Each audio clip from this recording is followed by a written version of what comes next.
बिस्मिल्लाहिर्रहमानिर्रहीम अस्सलामुअलैकुम।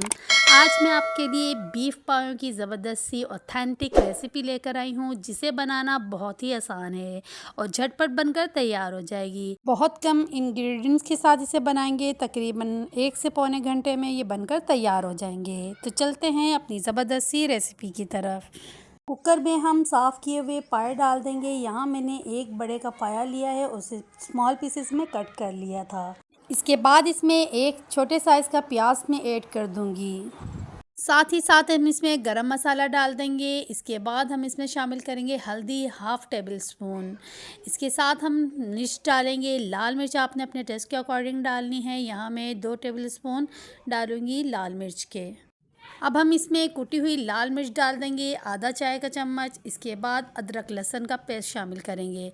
यहाँ मैंने अदरक लहसुन हरी मिर्च तीनों चीज़ों को पीस कर इसका पेस्ट बना लिया है। अदरक लहसुन की क्वांटिटी आपने ज़्यादा रखनी है, क्योंकि ये बड़े के पाए हैं, इसमें थोड़ी बादी होती है, तो अदरक लहसुन की मिकदार ज़्यादा रखें। इसके बाद इसमें 1 टेबल स्पून नमक डाल के इसे ऊपर से पानी डाल देंगे और तकरीबन हम इसे पकाएंगे आधा घंटा। कुकर खोलकर हम चेक कर लेंगे कि पाए हमारे अच्छे तरीके से गल गए हैं। ये देखिए हमारे पाए बहुत अच्छे तरीके से गल भी गए हैं और इनकी यखनी भी निकल आई है और इस पर कुछ मिकदार में ऑयल भी मौजूद है। अब एक कढ़ाई लेंगे और उसमें आधा कप ऑयल का शामिल कर लेंगे। ऑयल की मिकदार आपने कम रखनी है, क्योंकि ऑलरेडी यखनी में भी ऑयल निकल आया है। अब हम इसमें 1 से 2 अदद प्याज डालेंगे और इसे अच्छे तरीके से फ्राई कर लेंगे। जब प्याज अच्छी तरीके से ब्राउन हो जाए तो हम अपने पाए इसमें यखनी के अलावा डाल देंगे। यानी इसका शोरबा हमने नहीं डालना है, जस्ट पाए इसमें डालेंगे और उसकी अच्छी सी भुनाई करेंगे। पाए की भुनाई आपने बहुत अच्छे तरीके से करनी है, इसी से ही इसमें ज़्यादा अच्छा फ्लेवर आता है। मैंने सारे पाए इसमें डाल दिए हैं और इसकी भुनाई की है। तकरीबन 5 से 8 मिनट तक मैं इसे भूनती रही हूँ। ऑयल सारा निकल आए और प्याज अच्छे तरीके से मसाले के अंदर घुल जाए, तो अब हम इसमें वही पानी ऐड करेंगे जो पायों का बचा हुआ पानी है। अगर आपको पायों का शोरबा गाढ़ा रखना है तो यही शोरबा इसमें काफ़ी होगा और मज़ीद पानी डालने की ज़रूरत नहीं है। अगर आप चाहते हैं कि शोरबा थोड़ा पतला हो तो इसमें मज़ीद पानी ऐड कर दीजिए और ऊपर से इसे ढक दीजिए ताकि ये अच्छे तरीके से पक जाए।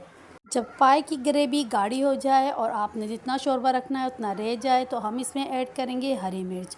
हरी मिर्च मैं यहाँ साबुत ऐड कर रही हूँ। इसके बाद इसे मज़ीद 2 से 3 मिनट पकाएंगे। इसके बाद हम इसे डाल देंगे सर्विंग प्लेट में।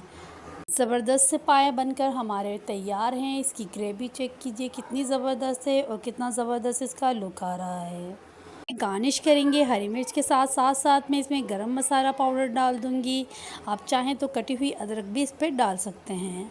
नान या चपाती के साथ इसे सर्व करेंगे। सॉफ्ट सॉफ्ट मज़ेदार से हमारे पाए बनकर बिल्कुल तैयार हैं। इसकी ग्रेवी इतनी मज़े की थी, इतना ज़बरदस्त इसका फ्लेवर था। एक बार ज़रूर ट्राई कीजिएगा, इस तरीके से बना के देखिएगा। अगर आपको हमारी झटपट बन जाने वाली ये रेसिपी पसंद आई हो तो वीडियो को लाइक कीजिए, चैनल को सब्सक्राइब करके बेल आइकन को प्रेस कर दीजिए। Thank you. अल्लाह हाफिज़।